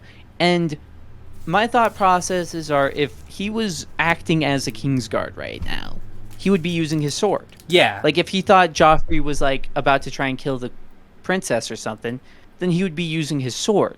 So the fact that he's attacking him with his fists shows that this is not, like, official Kingsguard work. Yeah. And it's not just that, so, like, obviously it's also taking the guards one hell of a long-ass time to get through everyone, but Lionel Strong looks at his son, Breakbones, and Breakbones just, like, kind of cracks his knuckles and just starts slugging people to get to Rhaenyra. Yeah, which I thought was kind of cool. Yeah, I mean, like, he's one of the strong... he's no mountain, but, he was considered one of the strongest people of his time. And like, the look of satisfaction he gives when his father kind of gives him the go-ahead. And he's like, yeah, I'm going to get to crack some skulls. I like that look. Mm-hmm. And the king just looks so defeated. Just like, oh, fuck this. Like, it's a mixture of him being sick as well as just, like, everything going to shit. Yeah. Yeah. And then Lionel just fucking picks the princess up and fucking like get down, President Miss Obama, you know what I mean? Yeah.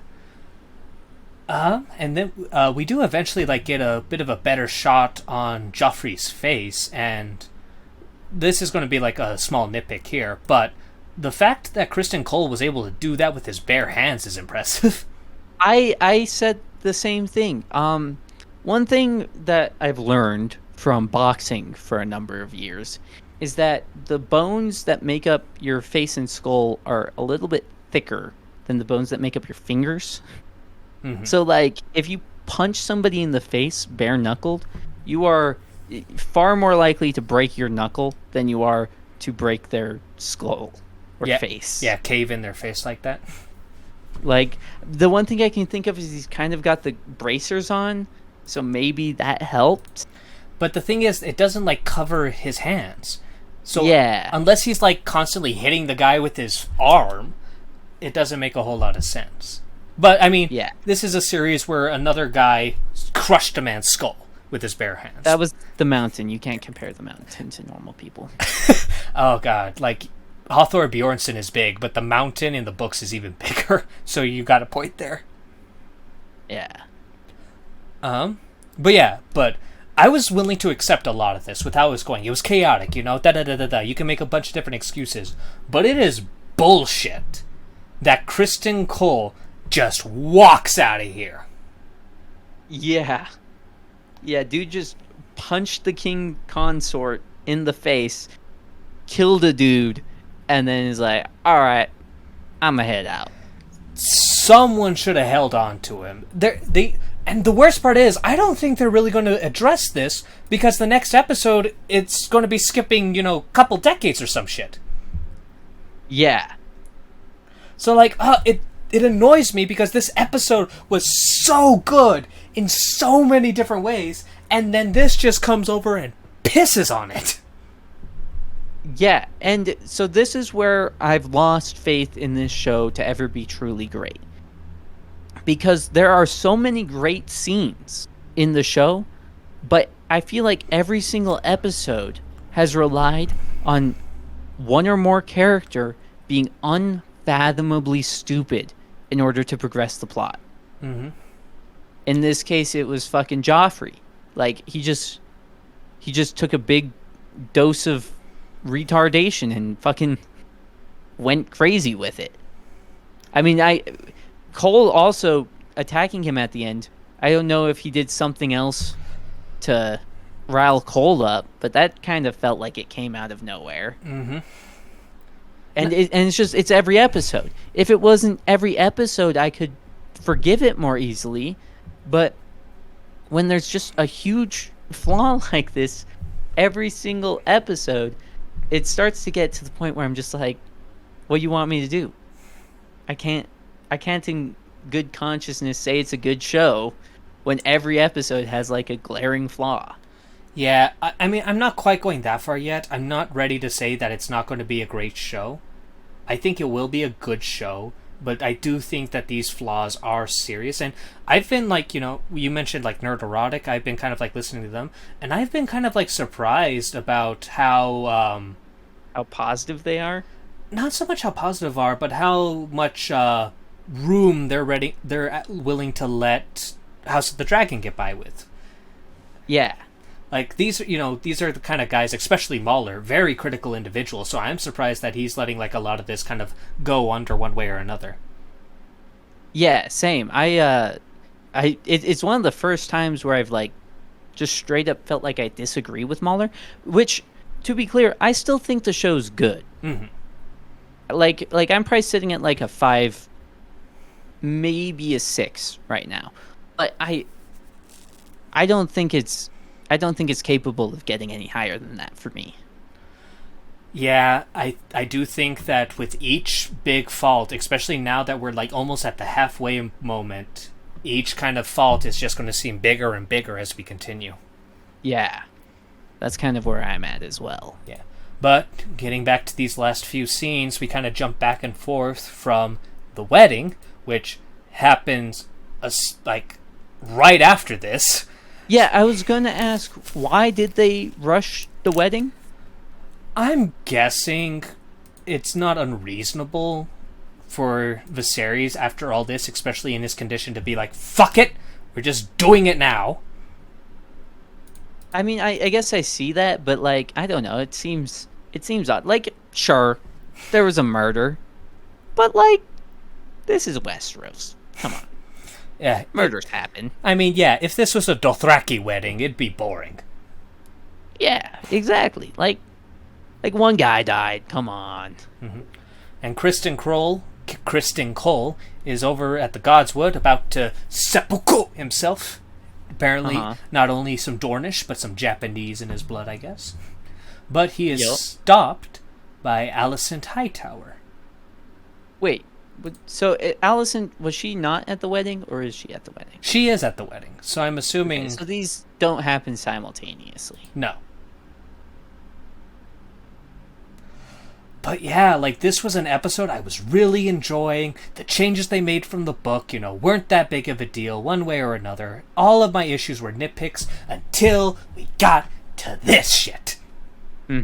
Yeah, I'm right there with you. This, up until the final scene, I would have confidently called this my favorite episode. Like, last episode, I was hesitantly calling it my favorite episode. But now I'm like, I don't even fucking know anymore. I don't know. The show, it just teases me with so much greatness and then disappoints me with such stupidity. Yeah. I don't know. But who knows? Let's try to be optimistic.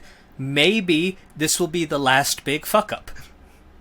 Maybe so. And I have stopped watching the showrunner commentary at the end because I feel like it's not giving me, like, they don't give an accurate representation of what the episode even is or what's trying to be done.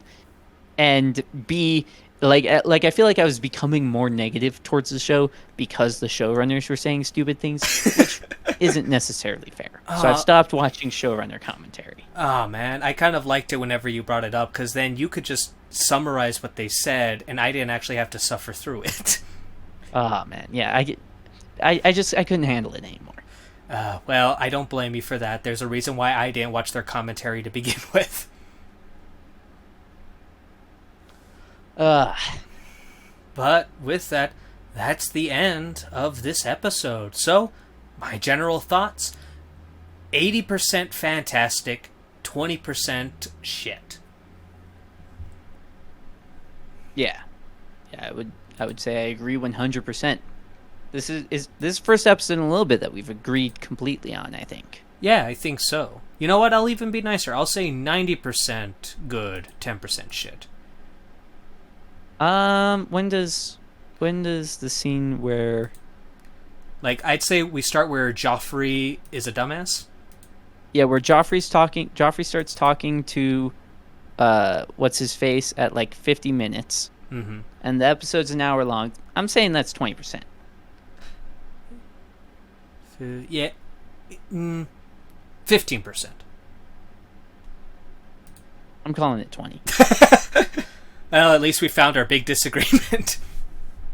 We're 5% off from each other. All right, but I think we've gone over everything that at least I want to go over. Is there anything in particular you want to jump in? Any questions you might have? I did want to ask, why does Alicent stop Cole from killing himself? Does she just see someone vulnerable that she thinks she can, manipulate into an ally? I mean, do you want me to answer this? Or not with any spoilers. If it's spoilers. I mean, I'll just say that I think your assumption is accurate. Okay. That's good enough for me. Alrighty. Well, with that all squared away, I just want to thank everyone who stuck around long enough to listen and get through all my terrible jokes as we dived in and tore apart this episode scene by scene. Thank you, of course, to DJ Fella for coming in and bringing a more open mind as a non-book reader on these accounts and the shows and events. And I look forward to seeing everyone in the next episode. Be safe and have a good night.